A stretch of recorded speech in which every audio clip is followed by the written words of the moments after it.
It was one of the things that always drew me to broadcasting, was to see our faces. You know, if we don't see ourselves, visible, whether it's on screen and our stories in film, on the mic, hearing our voices or our language, I think it's a real loss to our young people, not seeing people who look like us in those spaces. So I felt that very important from a young age when I was in Dunedin growing up, and not seeing anyone who looked like me. Let me tell you all about this beautiful guest we have in the studio. Now, she, you would have seen her this morning if you had tuned into TV1 this morning at about 9:30 on Tangata Pasifika. You would have seen her. If you switch on your radio during the week on the national broadcaster RNZ, you would hear her voice as well. She is a veteran in broadcasting and journalism. She has done it all. She is an award-winning producer as well, and she is very heavily entrenched in our wider Pasifika community and the Tuvalu community. Who am I talking about? Ladies and gentlemen, I'm talking about our very special guest, Marama T-Pole. She is in the studio with us. Talofa, Marama. Talofa, Gladys. It's a real privilege to be here today on your show, Pasifika Wai. Thank you for inviting me. It is so good to see you, and it's also good to see two very handsome young men that are with you in the studio. Oh, boys, we're talking about you. I've got with me our youngest two boys, young men. I've got Te Pai, who is 7 years old. Te Pai. And also Te Gale, and he is, how old are you, Te Gale? 6 years old. Oh, you guys are so old. But Mum's forever eternally young. Bringing my tribe along, my sidekicks to very solopo, which we can say in Tuvalu, and at your side. So, glad to be here today on this show. Thank you, Gladys. No, thank you. And boys, it's so good to see you. By all means, wave. Say hi. Hi to everyone, because they're seeing these young, handsome men also listening here. So if you're tuning in, we're really glad to be with you. And Marama, it is great. It is a family show, and everybody in this room you have worked with before. Gary, Lissa's worked at PMN as well, so we're all connected. My dad always said that. We are all connected. Absolutely. And that is what it is all about, connecting our voices. So, great. Yes, Gary's waiting for me to say the punchline there. So, again, great to be with you. Marama, how have you been? Pretty busy. Wow, gosh, yes, things haven't really stopped. I'm just trying to think exactly where to begin. But yeah, it's full on, and I think juggling, life as you do. And I've got actually a growing family. These are our youngest. We've actually got 6 now. It's like 2 years. I had 4 kids. Right. So Bole and I have just adopted 2 more. Congratulations. Yeah, it's just overwhelmed with joy, really. So they're my husband's brother's 2 youngest, and they're actually teens, and they've come over from the islands. They've been living in Fiji, but they're Tuvalu, and yeah, it's been quite an incredible journey just to have them in as part of our family. And there's something about teenagers that come from the islands, so humbling, right? They're so grateful and humble and gracious, and anything I'd ever heard about teenagers, how difficult it will be. But honestly, it's just put everything on its head, and they're just absolutely amazing children to be in our home. So it's been an amazing experience. It's only been with us 3 weeks so far, and right. I'm sure there'll be, humps along the road, but yeah, it's been just absolute joy having them add to our family. I always wanted a big family, and boy, that's just happened. So yeah, it's an amazing, Glad. That's exciting. And, speaking of your, growing family, you're part of the bigger, wider media Pasifika family in this country. You're a veteran, Marama. You've been around for a long time. Tell us, when did you get the itch to this is where I'm going? I wanted to be in either acting or in media, I think, when I was younger. And then But actually, when I was 5, I was watching the news. I've probably told the story before, but with my mum, we were looking up at the TV and there was a presenter. And I said to Mum, I want to do that one day. And she said, why do you want to read the news? And I said, because she's wearing a different dress every day. So, yeah, we were brought up in Dunedin, and I have a very Scottish Balangi mum, very prudent, so I think we were dressing in the same clothes a week. But anyway, there's something in the blood, I think, when you're in broadcasting. And later on, when I started off at the New Zealand Broadcasting School studying radio broadcasting. And I remember when I was 16, I was in Timaru actually in high school, and I used to listen to this amazing newsreader on the radio, and I used to think she was on a national network, and we'd listen and I would copy her, and she would say, and I'm Niva Retimanu. She was on Port FM in Timaru at the time, and I would copy her as a 16-year-old, and I would copy Niva and I would say, and I'm Niva Retimanu. And there's something about that, hearing this woman, and I didn't know she was someone in Timaru until much later as well. So yeah, I went off to broadcasting. My first job was actually in Auckland at Radio 531 PI. I had there it is. Pacific, but such a hearty and rich community station, much like Planet FM 104.6 in terms of just having those really strong roots to our communities. And, I've talked about it before with you, Marama, and I've shared it with Alyssa and Gary, but we actually have a connection that goes back to the South Island. Your beloved father, your beloved great-grandfather, grandfather, I should say, the late Reverend Maheu Papau, he was the videographer for your auntie's 21st, Emily. And a wedding. And Vaka. A wedding as well. And wedding. It was Emily and Elama's wedding in the 80s. Your dad was the videographer. Now, I hear, so my dad would go and video.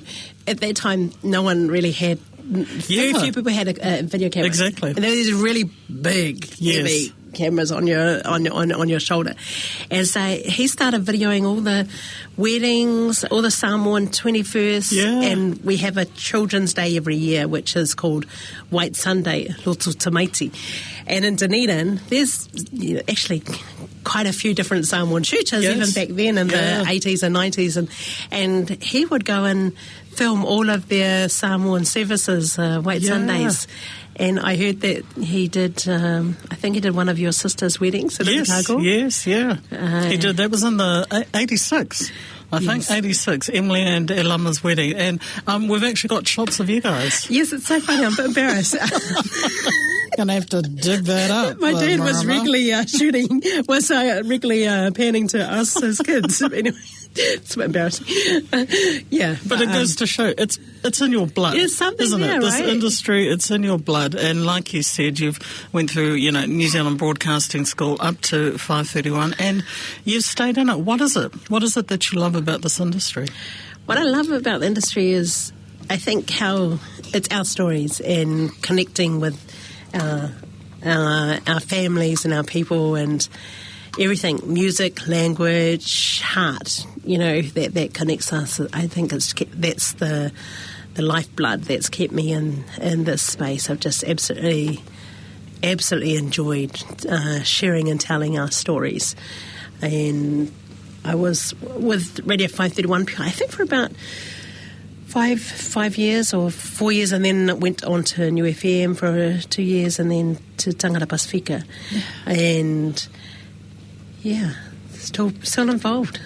Still going strong. And now, of course, isn't it funny, now you're one of the voices on the national broadcaster RNZ. That's right, reading the news on RNZ. So it's a real privilege to be in this space. And that was one of the things that always drew me to broadcasting, was to see our faces. If we don't see ourselves, visible, whether it's on screen and our stories in film, on the mic, hearing our voices or language, I think it's a real loss to our young people, not seeing people who look like us in those spaces. So I felt that very important from a young age when I was in Dunedin growing up and not seeing anyone who looked like me until, I think, do you remember the show Life? Was it Life? What was Still Life? No, I'm trying to remember. Stephanie Tawavihi. Yes. What was the name of that TV show? Life in the Fridge. Life in the Fridge. And she was a reporter. That's right. It was one of the first times I saw someone who looked like me, and he was this Niuean young youth reporter on there, and then later Catherine McPherson on What Now. April Yeremia was presenting on sports on One News, and now we have so many who are Pasifika, doing incredibly well, and Dara Stewart. I'm just thinking of so many other women and men who are representing Daniel Faitaua, and also behind the scenes as well as editors, producers, directors. We've come a long way. And then just thinking about, Tina, this wonderful movie that's hit our screens. Yes, surpassed, hasn't it? People have just owned it and loved it. So I love that. And speaking of, a long way, when I must admit, admittedly, I never knew much about Tuvalu, but you and a fellow queen, Falahawangi, really did educate us on Tuvalu, and of course the wonderful advocacy around climate change, and that continues, doesn't it, for Tuvalu? Yeah, it's a big issue for Tuvalu, and when you go back home and see it with your eyes, Tuvalu is one of the lowest lying whenua in terms of the highest point is actually 4 metres above seawater, right? So it's quite incredible to see on the coastline. You see the visible difference that has happened in terms of the change in the coastal lines and people not being able to grow food the way we used to. We have a plant back home, a root crop. You have taro in Samoa or Fiji, but we have pulaka. And in Tuvalu, that root crop is now getting harder to grow that because of the salinity and the salt water in the soil. So we're just having to adapt, whether it's raised garden beds in terms of trying to grow our traditional crops. And you must be quite proud to see, at a world stage, the advocacy that Tuvalu has led the way in the climate change, but also you've got a very strong Tuvalu community here in Auckland, don't you? We do. We have a very strong community here. So it's a small country, back home it's less than 10,000 people there now. Gosh. And over here it might be around a couple of thousand, 4,000 perhaps, that live here in New Zealand. So, yeah, we're a strong community, even though, many of us have migrated here perhaps 20 or 30 years ago. It's so important for us to keep our culture alive, I think, in this space as well. That's been important. Speaking of important, you're used to being on this side of the mic as well, on the screen as well. You have interviewed so many people, and this morning I saw you interview Opetaia Foa'i, the winner of the Lifetime Achievement Award at the PMAs. And just you two both talked about how important it was to tell those stories through music, and doing full circle because, of course, you used to play his music all the time on 531. I know. Actually, I got really emotional towards the end of the interview. I decided to give him a whawhetu, which is a traditional Tuvalu necklace. And I just felt, I want to give both him and his daughter this and acknowledge the huge contribution that he's given to our music. I suddenly started welling up with tears, and I was thinking about so many things. My mind went back to when he came to our Radio 531 PI studios. Now, it must have been in the 90s when he had first put out an album, and he came through, and he was living in Langholm at that time and shared his music with us. And then I remembered when I think his second CD came out, and the manager of Radio 531 PI, wonderful Tongan mentor of mine, Sefita Haole, he said, "Come here, Marama, come into the office." He put this CD out of this envelope, and it wasn't labelled in terms of, didn't have the proper, actual labelling on it. It was just written with a black marker on this plain CD, put it in, and then out of the the speakers came pate, you know, and it was, wow, it was just incredible to be hearing that.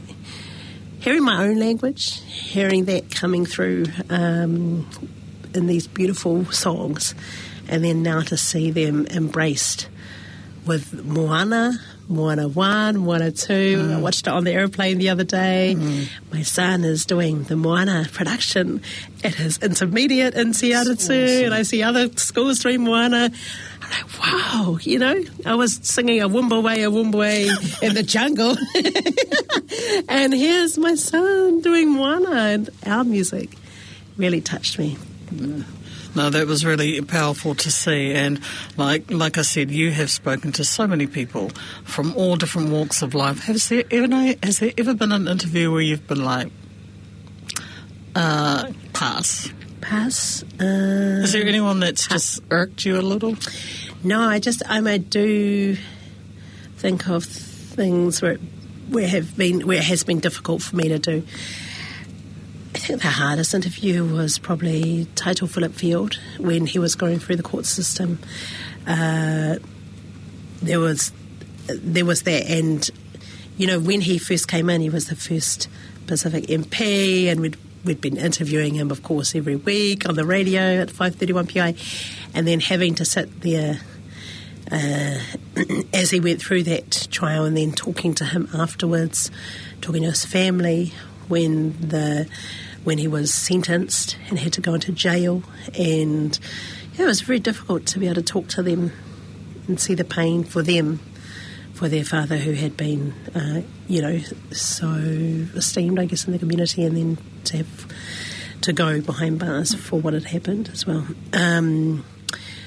Other stories, I'm trying to think. There's been so many incredible stories. Yeah, and I think it's good to notice that people don't often realise it. It's hard for us too, especially when we are part of the community. As soon as we hang up the mic, it's not just, we just go off and that. We're quite entrenched in the community, and I know you very much are. So, yeah, sometimes I think people forget that. Yeah, I think it is a small community and you are all connected, right? But I think it's so important that we do tell those stories thoroughly and properly as well. I'm just thinking about all the magical different stories over the years. I'm just thinking Suluape, the tattooist. Yes. Yeah, I remember talking to him. And I'm getting the signal that the boys are ready to, partake in some, of their own research. I don't like my kids on the phone, but my 7-year-old has just given me a signal to, if you can please. Absolutely, boys. By only because I'm on the mic. You got mum at a good time. Go out there, you can have some. Yeah, you know, see you later, boys. Oh, my life. Oh, and they, yes, they know how to open the door there. Well done. Is that right? See, this is the world we live in. This is how it rolls. This is the Pacific way. I love it. Family Trudging first. Along with you everywhere I go, at meetings. Oh my goodness, everything. Yeah, I always bring my kids along everywhere. But yeah, what were we saying just before that? So we're talking about some of the highlights and the not so highlights when it comes to talking to different people in our community. Yeah, definitely. That is a challenge. But I mean, you want to tell every story properly for your community, and the community deserve to hear that. I think I'm just thinking of there's stories that always stand out for me. On Tangata Pasifika, there was the magic Circus of Samoa. And they came to Mangere, and I'll never forget, it was probably about 17 years ago, or maybe it was longer. Wow. And there's a circus in Samoa, and this ringmaster, he was this very larger-than-life ringmaster. Bruno, wasn't it? Bruno, that's right, Bruno. And he would bring people from all over the world to be in his circus. So he had Kiribati men, I remember they were in their Tarzan I was going to say swim trunks. So and they were doing all these acrobats, and there was this beautiful small woman now. She wasn't a dwarf, which is a small woman. Yes. I'm just thinking. I remember. Then there was this Samoan man. He had gone to Argentina or somewhere, to South America, to find this woman. He was out to find a partner for this Samoan dwarf who was in the circus, and he wanted to find a partner. He went to South America and brought this woman back, and they became a couple. Oh, so they were a couple, because I remember seeing that. Did we go see that show? They're a couple. They're a couple. Wow. They travelled to Tahiti, the circus, and then in Tahiti, you know how they have the weddings and they carry the bridegroom and the bride on their shoulders on a waka. And so they carried them on the waka across the water and to each other as part of a traditional Tahitian ceremony when the circus travelled to Samoa. Anyway, I will never forget that story. It was just one of the many, many amazing stories that I had the chance to share. Have you ever thought of writing a book, Marama? No, I haven't. I think I've kept all the receipts. Because I reckon you got a story to tell. Yeah, no, I just so many fond memories of, when you're filming our stories, someone said to me, and telling our stories, whether it's radio, print, or social media even, or television, we're actually documenting history, and that opportunity to go to Tonga for these, important, funerals or coronations, everything like that we're bringing to our people, but we're documenting our history. So, yeah, it's been a real privilege to be able to watch those things unfold in our community and to be sitting right there to witness it. And witness that you have. What's a piece of advice that you were given when you first started out that still resonates with you? There's so many, right? And I think of today, Opetaia saying, be true to yourself.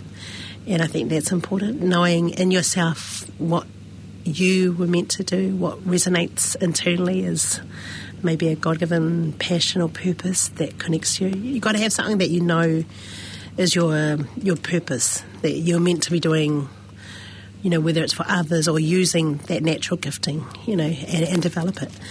And always in terms of faith, someone said to me on my 21st, keep your eyes on the Lord. He'll take you places you never imagined. And I look across my career where I, just had the amazing opportunity to travel to so many Pacific countries and talk to amazing people as well, and I really feel that's definitely something that's worked out. So yeah, I'm going to give God all the glory for everything that has happened throughout my life, where I can definitely see his hand on it.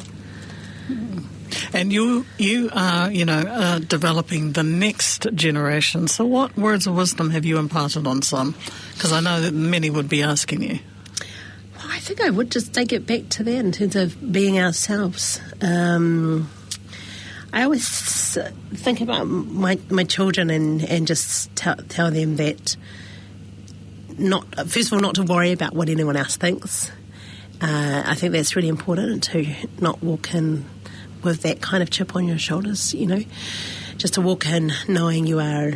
I think often a lot of Pacific people or children, youth, might think they're not as good as others, And my dad always brought us up to think you are as good as anyone else. You're going to have to try twice as hard sometimes to prove people otherwise with their own bias or judgments, but you are as good as anyone else, and just to step into that space, owning that for yourself. Just listening to you, and I'm thinking about owning that space. South Island, living, in Dunedin, in Vaka, where I grew up as well. There wasn't a lot of our Pacific community, but it was tight-knit. Hey? Do you have really fond memories of that time? I do. I was born in Dunedin, and my dad had come from, he was in Samoa working as a young man. Right. When he met my mum, who had gone there to work as a nurse in Samoa, and then brought him back to Dunedin, where she was from. In the deep south. And he had a lava. My grandparents had never seen a lava on a man, and all these different things that he was about, We went to First Church of Otago, which was a Presbyterian church. Right. Had a Samoan service in the afternoon, a Cook Island service at 11:30, and a Balangi English-speaking one in the morning. And this church was so beautiful in terms of sometimes we'd stay for the Cook Island service. Yep. And as this young Dunedin girl, I was, hearing these beautiful Cook Islands singing. I don't know if you've ever heard the traditional singing in a Cook Islands church. But, wow, the men are doing these really deep bass notes and, sounds that you just don't hear in Western music, right? And then the women, they're shrill of their voices going high, and they all come in together with this loud chorus, and it was just like, you're sitting in this Scottish Gothic, Presbyterian, tall, steepled church, but you're hearing these Cook Island songs. It's quite incredible.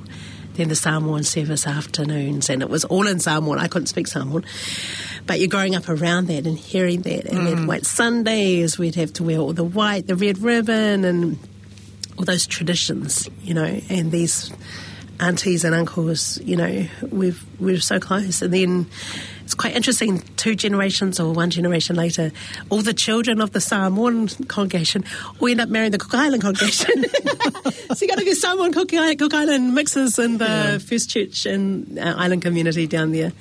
But yeah, really close. Yeah. Would you ever consider moving back down there? Hell no. Oh my goodness. I thought when I first moved to Auckland, my Tongan colleague at Radio 531 PI, Lavoni, she was like, oh, it's so cold, right? And,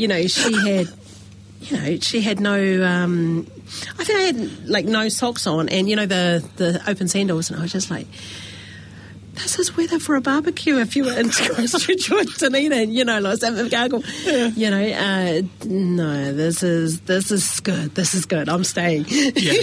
Well, no, Gary and I went down to Otago, I think 2019, and I was like, I can't believe we lived here. It was like Antarctic, and I thought, like you, I used to think, this weather's nothing. But I mean, Alyssa, you were born down in Otago, and it's part of us, but yeah, politely no. Love it. Yeah. We'll always be home, but yeah, it's too cold. It's funny though, I know a lot of our Pacific community that are moving down there and are starting a new life for themselves down in, whether it's Christchurch. Oamaru has the largest Pacific community in Oamaru is Tongan. The second largest Pacific community in Oamaru is Tuvalu. Okay. It's a big community down in there. And I'm thinking of also in Vaka, they've got the Kiribati community growing down there, Dunedin, and many of our Tuvalu are also now have been for a while moving down to Christchurch. What's the attraction, do you think? Definitely getting out of the rat race, You can actually survive down there. Whether it's less wha'alavelave, there's kind of, sometimes culture can be a burden, people feel, and to get away from those obligations culturally. But, people are buying their first houses and, and they're not stressed, in terms of trying to make rent or make the bills stretch. People are actually thriving. And, we don't come here, I think, to be just getting by. The dream of our fathers and grandfathers to come to New Zealand was one for prosperity, and I think if your navigation journey, shows you wanting to, shows you, finding yourself in Christchurch and you love it, and many of the community there they do love it. What about the cold? And they're like, no, I love it. So it's interesting. It's interesting. And there's strong communities down there. They're really vibrant, yeah. And they're doing amazing things, and I see a lot of it on social media. And speaking of the introduction of social media, you've seen it when, you were dealing with tapes and reels, and now it's the good old phone and everything that comes with that.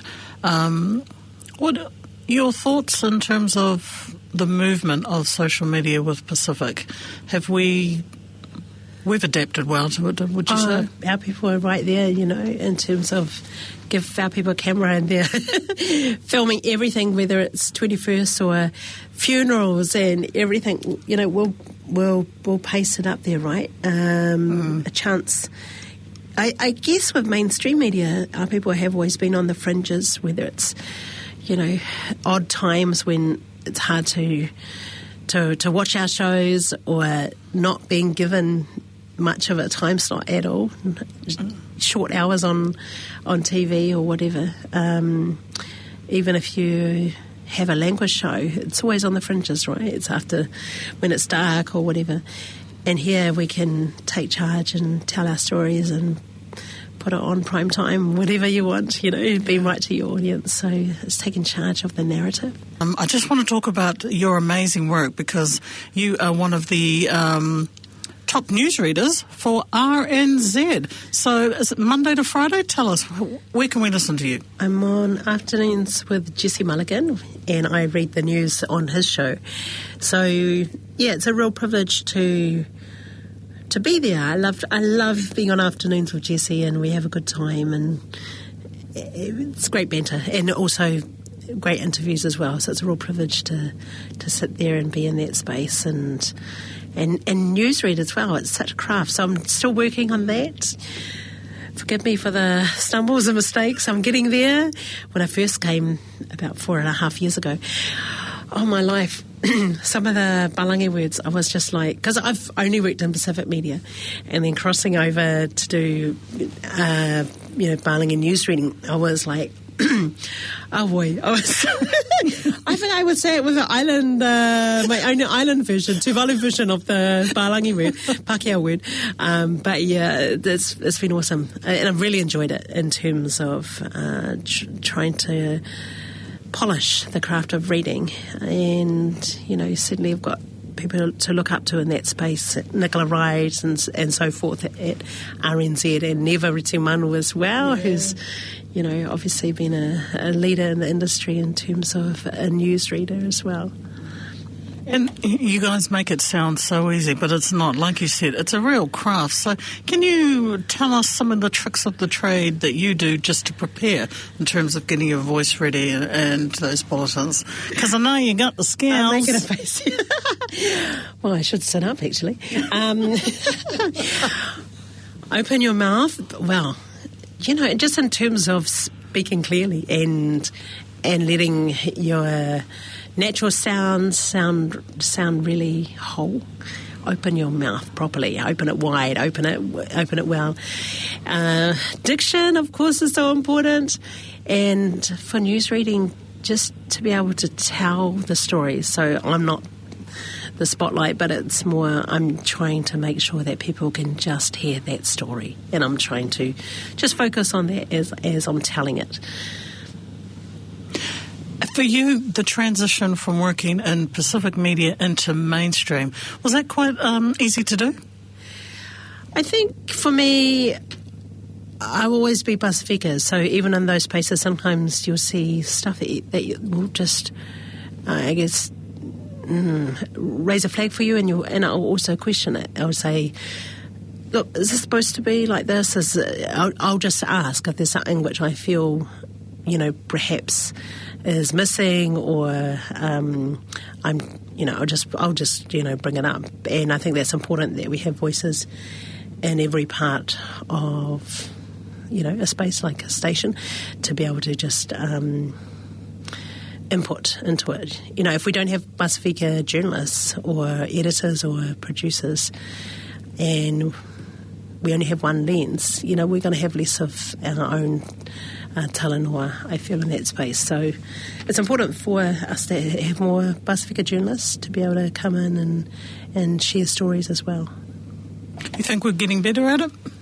I think so, but I think the turnaround that's been in the industry, many people would be thinking, why would I bother going into that space? So that's a threat, I think, to journalism in terms of where the industry's at. But we'll always need journalists. We'll always need people to tell our stories. So, yeah, I just hope that people will still, if that you feel that's the fire in you, to to be in that space that they will continue to come forward, and there will always be room for you. You've still got that fire going. What would you say to someone who's listening, watching you, and thinking, I want to do that one day? What would you say to them? Chase your dream. If that's you, you can do it.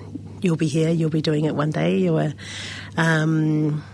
just keep refining your skills, and the opportunities will open for you. Have any of your children indicated to you, Mum, I'm coming into that industry? I don't know. I'm not sure about that. Tionge, my daughter, always has followed me for a few years at many stories I was filming for TV and Pasifika, and but I don't think so. I'm trying to think. Maheu's good with words. Right. He's off on the Scrabble next week. Yes, we're going to Malaysia for the World Champs for Scrabble. And so he is good at words, but I think he has something else in mind. Scrabble. Now, I'm intrigued by this because I did see a story. How did your son get into that?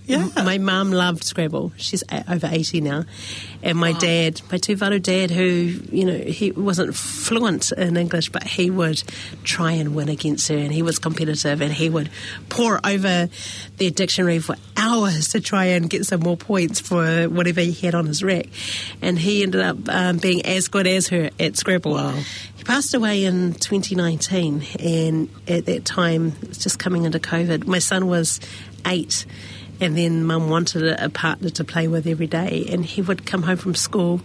She would corner him to come over and play, and then he would be looking in the window and asking if it's his time to play, and she was getting him to, if he'd win, he would win money. So, it was great. And then he got bored and didn't want to come and play with her. And then I thought, flip, he needs to continue and join a club. So we put him in the Mount Albert Scrabble Club. Oh, nice. It's the only club in Auckland, would you believe? I thought that was quite interesting because you think there'd be more clubs in Auckland, but they're closing shop. Many of them don't have enough people to join. Okay. It's mostly an older crowd, but they're so lovely. And Maheu was the youngest at his club here in Mount Albert, actually. Right. And I in the Asian, African, and the Southeast Asian countries, it's really popular with young people. Right. Yeah. So in New Zealand, I guess it's just. It's not so much with our young people. Mm. And that's exciting. And he's off to Malaysia next week. Yeah, so he's going to Malaysia on Tuesday, representing New Zealand, which I still think is amazing. This guy is repping New Zealand. That is awesome. And I'm proud of him because he's this little Polynesian boy and he's playing Scrabble. And the other thing is, it's beautiful watching his relationship with the older people. He has they have a real close bond with each other. They're real... friendships, and one of them passed away last year, and so they told the club there's going to be we're going to her funeral. And then he said to me, Mum, I'm going to this lady's funeral. And I said, are you? Oh, okay. Since he can't drive, I'll be taking bereavement leave. So right. I had to take him, and it was half the club, half the little chapel was filled with the club. There was this Polynesian boy and myself. I was thinking, man, they're probably looking at us thinking, who's that boy?